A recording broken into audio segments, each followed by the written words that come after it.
are listening to Talking Hoosier Baseball, a podcast by fans from the IUBase.com website. For anyone wanting more information on the Indiana University baseball program.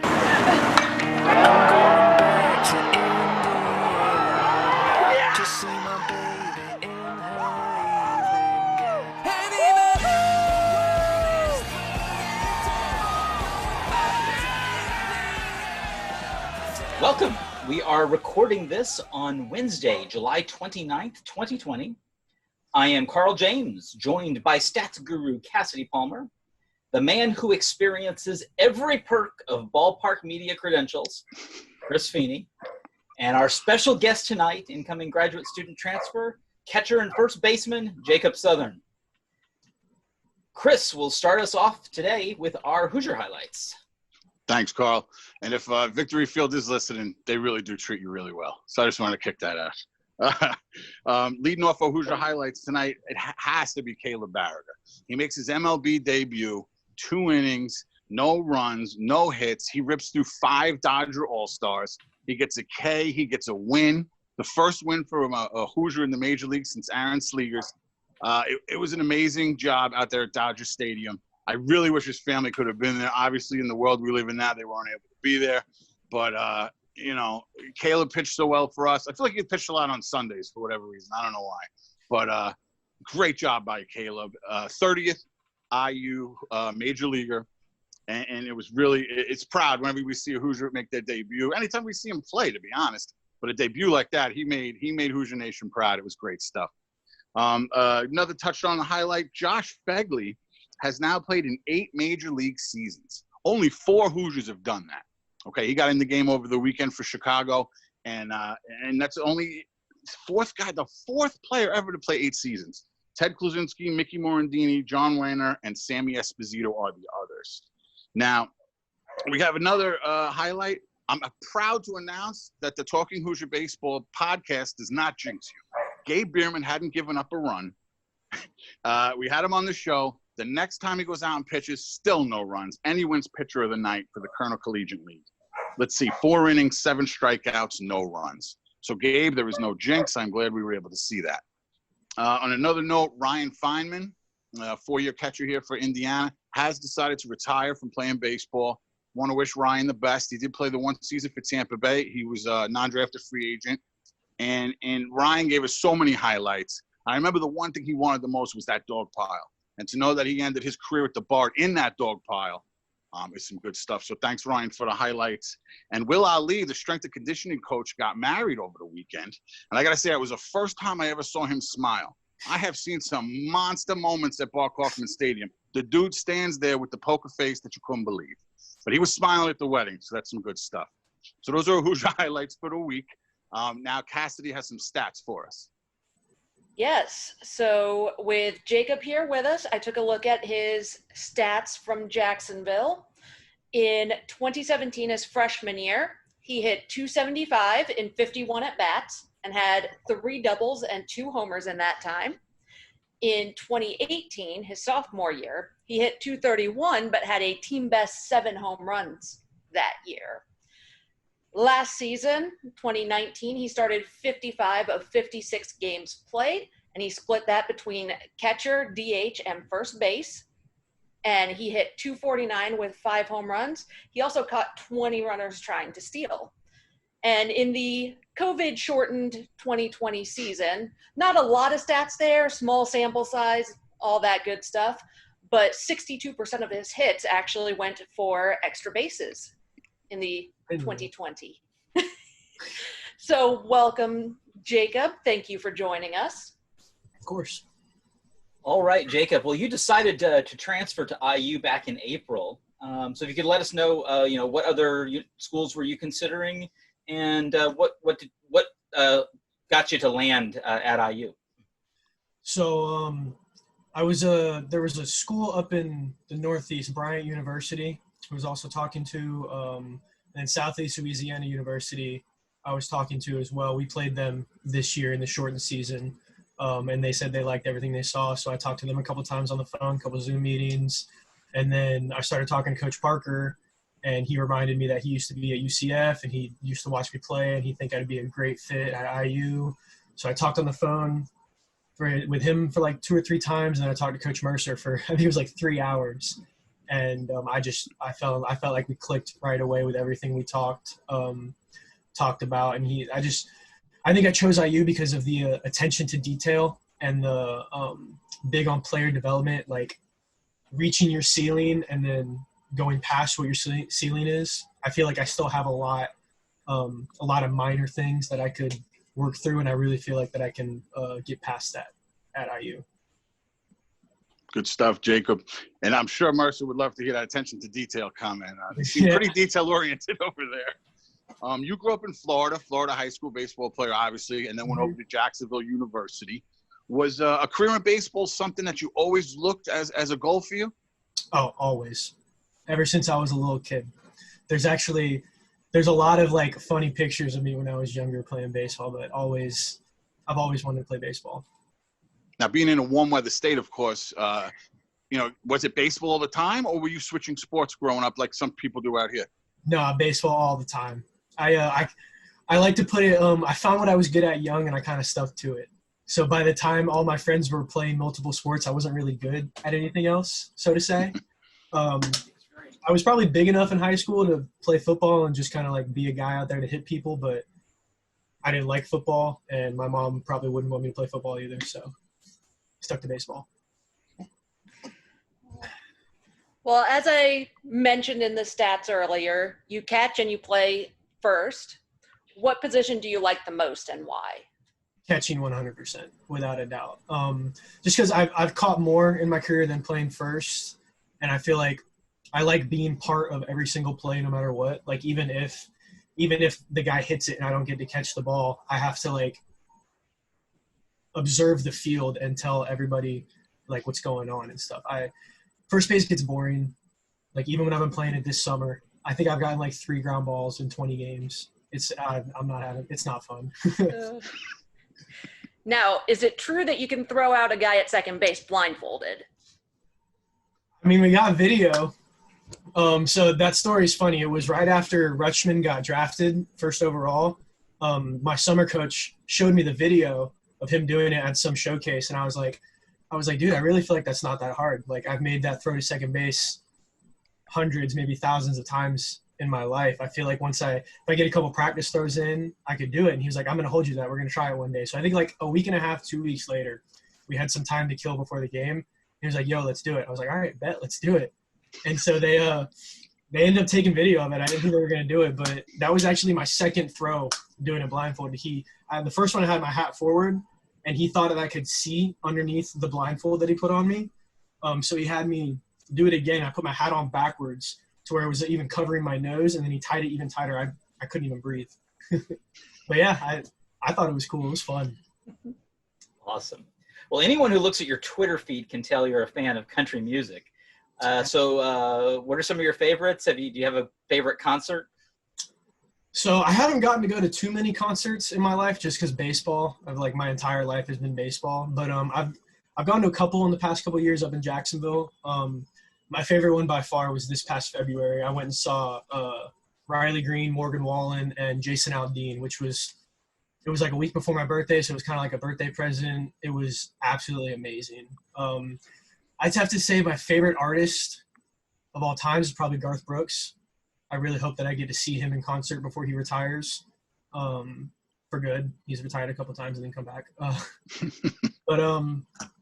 Yeah, I just grew up listening to country music. It was always on the radio, and I know a lot of country songs. So what are some other things you like to do away from the ballpark? I play video games a lot. I actually started streaming over the quarantine because I had nothing better to do, and I had a setup that could run it. So I figured, why not? I had some friends that were telling me to get into it. So I do that. I like to go fishing every once in a while. I'd like to go to the beach if I don't have to worry about getting burnt. So if it's like a nice overcast and I don't have to put on sunscreen every 30 minutes, I like to go to the beach. But I have fair skin, being part Irish. I burn very easily. I'd look like a lobster if I don't apply sunscreen often. But yeah. Good stuff, man. As I'm sitting here with my face sunburned from the lake today with my daughter. Yeah. Part Irish. It was rough when we started playing again because hadn't been out in the sun like that on the field for 2.5 months, I think, 3 months. And after the first game, I had like a V-neck sunburn from the jersey. It's pretty right. The baseball player's tan. Baseball right? tan. Gotta love it. Yeah. Now, Jacksonville has a long history of success in college baseball. Mm-hmm. I knew a little bit about it just from a certain ex-Met who went there. But what are some of your favorite memories playing there? So probably the obvious one is making it to the regional my sophomore year. We made it to the Florida regional. We didn't make it out of it, sadly, but we made a good run. That was probably the best season. I think it was the best season Jacksonville had in a long time. We didn't win the tournament, sadly, but we got the bid because we played good enough during the season. But we got to go to the Florida regional. I kind of wanted to go, I was hoping we get to a different regional because, I've been to Gainesville multiple times and I played at McKeithen Stadium multiple times. But we got to go to regional, so I wasn't going to complain. And then in 2019, the year before this one, the conference tournament was just absolutely insane. We opened up with a 5-hour baseball game. We won it in extras. And then we had a 4.5-hour game. We won it in extras. I think I got the game-winning hit in the top of the inning. And then we played a 17-inning game for game 3, which we lost. So we had to do consolation stuff. And then we lost the next day to get knocked out of the tournament. But probably that tournament or going to the regional, I would say probably my 2 favorite moments. Awesome, man. And what would you say you learned the most from your playing career there in Jacksonville? Who did you learn the most from? I had a couple upperclassmen buddies that I miss very much. One of them I actually used to play with when I was 8 and 9 years old. Angel Camacho, he got drafted by the Blue Jays in 2019. And then another buddy, Sam Armstrong. They were both power hitters, and I kind of learned to become a better hitter, be more selective on be more selective until you get to 2 strikes, kind of look for your pitch instead of just swinging if you think it's going to be a strike. I'm a little new to following you, but I'd say the power you learned from them, absolutely. I've seen some bombs from you this summer, man. Thank you.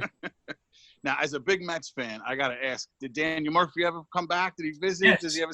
Yep, he comes back every year. Really? So he hosts some camps in the cages every year.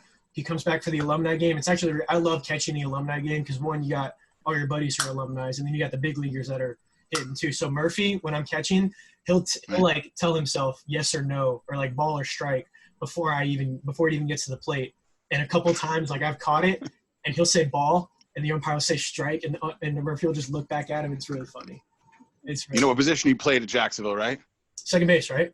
Nah, he batted third. Whenever they asked him in Jacksonville, what position do you play? He would look at people and say, I hit third. That's all he would ever say. I didn't know that. Yeah, he told that story as a Met a bunch of times. That's funny. He's like, I hit third. It doesn't matter his position. I hit third. In the lineup, baby.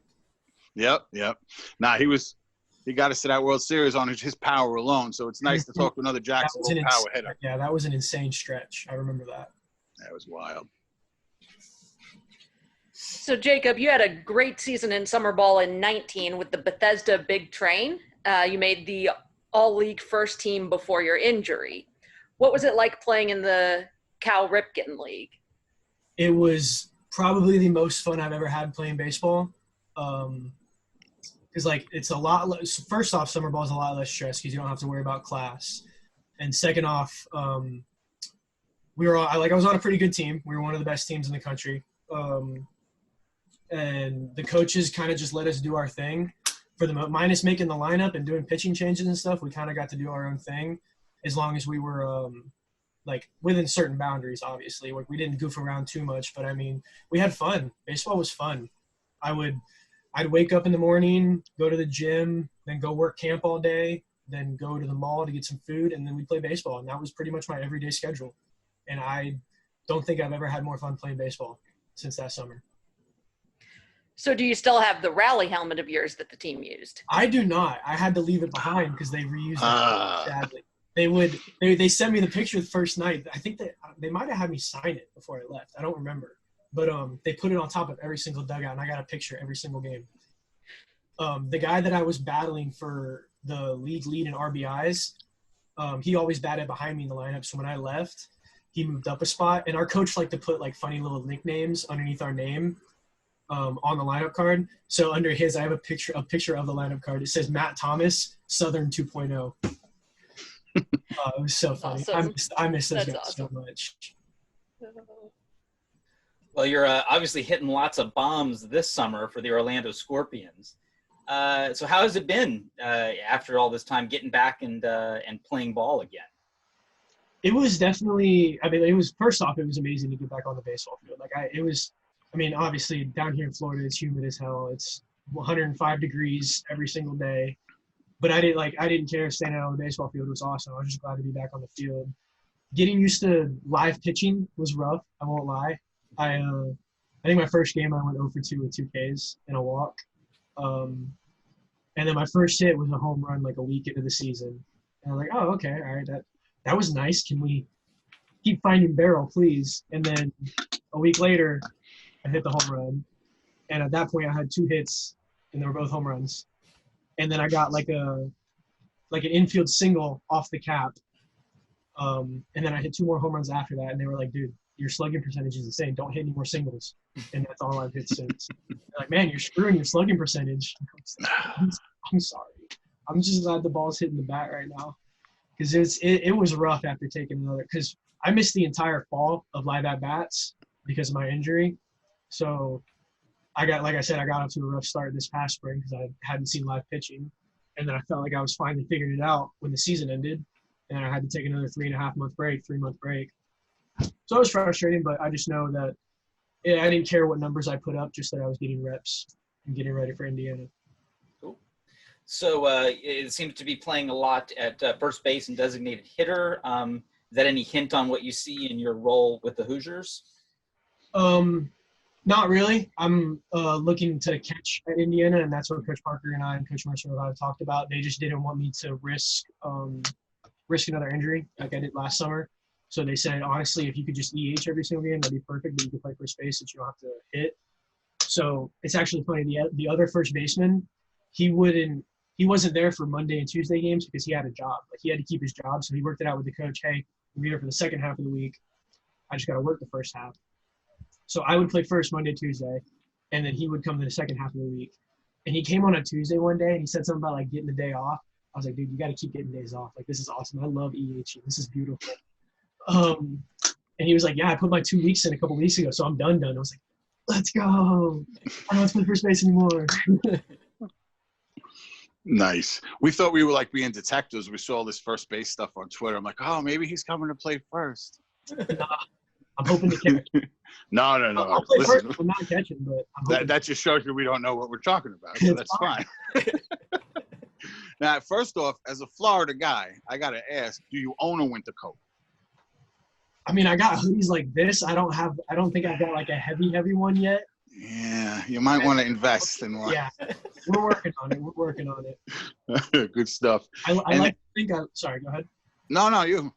I like to think I like the cold, but I know for a fact I have not experienced cold because I haven't even seen snow, like, ever.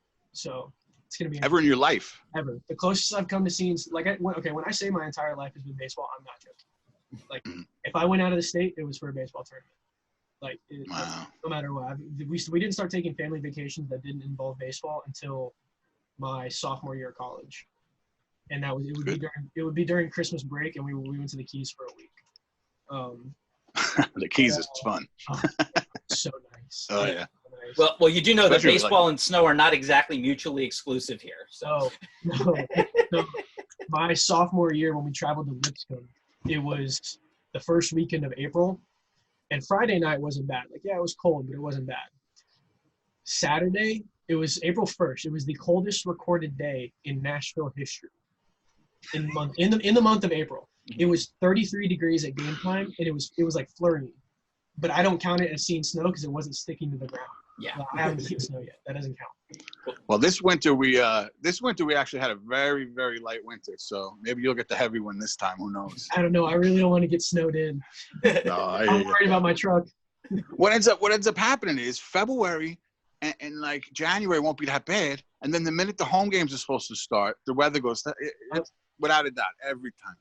You'll see. Now, do you know who you're going to be rooming with when you get here? Or? Yeah, I'm living with Cooper Trinkle, Craig Yoho, and who else is in the group chat? I can't remember his name. I can't remember his name off the top of my head, but it's Cooper, Craig, and someone else. Well, Craig's new to us also, but Cooper we know, and he's an outgoing, fun guy. You guys will get along, I could tell already. Very excited. We were the two places we were picking between. We had a log cabin picked out, but they were saying it was kind of far from the field. But I was all for it. I mean, it was like 2,300 square feet, 3 acres of land, and we didn't have to take care of the land at all. Like the owners mowed it whenever it needed to be mowed, and I was like, yo, let's do it. I got a puppy I'm bringing up for the fall. That's gonna be heaven for him. But they wanted to be closer to campus, and we got a nice apartment to lower their price to what the same price of the cabin would be. So I was just happy. I didn't really care. I was just happy I figured out a place to live because I was kind of freaking out there. Well, we had MLB opening weekend this past weekend, and we've heard that you're a big Red Sox fan. Big Red Sox guy. How did that happen for a Florida guy? Not Marlins, not Rays? So it's actually a funny kind and stupid story at the same time. So, they won the 2004 World Series. My first ever video game was MVP Baseball 2005. And every baseball video game, the default game is whatever the last year's World Series was. And I was so young, I didn't know how to play the video games. I would just hit A on the controller until a baseball game was playing. And so I played with the Red Sox for at least a year. And that's how I became a Red Sox fan. I know it's a super stupid story, but I've been a Sox fan ever since. I think that's the first time I've heard that one. Yeah. That is pretty cool. Everyone's always like, oh, dude, you're a bandwagon. They started winning World Series and you can't fan. I was like, no, it's literally because of the video game. I didn't play with anybody else, so I just hit A. So who are some of your favorite players to watch in the MLB, whether Red Sox or any other team? So definitely Yadier Molina, obviously being a catcher. Oh, go Cards! Come on, man! No. How can you hate Yachty? I told you I'm a Mets fan. Oh, Google Game 7, 2006. But that back pick the other day was so beautiful. Yeah, we already got Dan Held on the team. He was in the bullpen that night, and now your favorite guy's Molina. I miss David Ortiz with a passion. I miss him so much. You do hate the Yankees, so that's good. Oh, yeah, so that's good. Yeah. Absolutely hate the Yankees. I like a lot of guys, honestly. I don't really I like a lot of people's personality. Obviously, everybody likes Trout. I don't know how you could hate Trout. But yeah. So what do you think has influenced you the most in your baseball career? Probably my travel coach back when I was in high school. He went to bat for me when I was getting recruited and stuff. Like he really helped me through the recruiting process in high school. And he was always available whenever I wanted to put extra work in. Like we would hit at the warehouse every single night. And if I wanted to go to the field and do something, he would go to the field and do something for me. If our team wasn't playing that weekend, he would use his connections to get me on another team so I would still be able to play. But definitely him and my parents, the sacrifices my parents have gone through. Great to hear, man. Now, as far as, you're a brand new face to this team. Usually see a guy come up, freshman through sophomore, and you're going to be a brand new face to the Hoosier fans. First off, thank you for doing this because this is really a great opportunity to them to know you personally, you know what I'm saying? But what can they expect from your game? Like, can you describe your game a little bit? What can we expect to see, when the season starts? I love to have fun, man. I like to say if you're not having fun, you're not doing it right. I love interacting with the fans, when appropriate, obviously. I love being interactive. I love having fun. Like a lot of energy. Yeah. I don't know what else to say, but yeah. That works. Well, and as we kind of start to wrap this up, What are some of your personal or maybe team goals for 2021? Well, at first I was like, okay, I got a chance to win a conference. And then I started talking to some of the guys and they're like, no, like we already won the conference. We want to host a super. And I was like, I didn't even dream of making it to a super back in Jacksonville. I was like, hey, let's get to a regional and let's see where we go from there. But I'd love to dog pile. Obviously, everybody loves the dog pile. I want to bring home a big trophy, obviously. If we could make it to Omaha as a team, that'd be absolutely wonderful. And see I like this guy. I want to go all the way, man. This is my last ride. Let's take it all the way. Well, I don't think there's a better way you could end this. So that is a perfect place for us to say, yeah, that's where we're going to land on this one. All right. Well, that will do it for this edition of Talking Hoosier Baseball. Read up on Indiana University Baseball at iubase.com. Follow us on Twitter at CUAtTheBart and at IUBase17. We're on Instagram, IUBase. And you can subscribe to our YouTube channel, Talking Hoosier Baseball. For Chris Feeney, Cassidy Palmer, and Jacob Southern, I'm Carl James. See you at the Bart.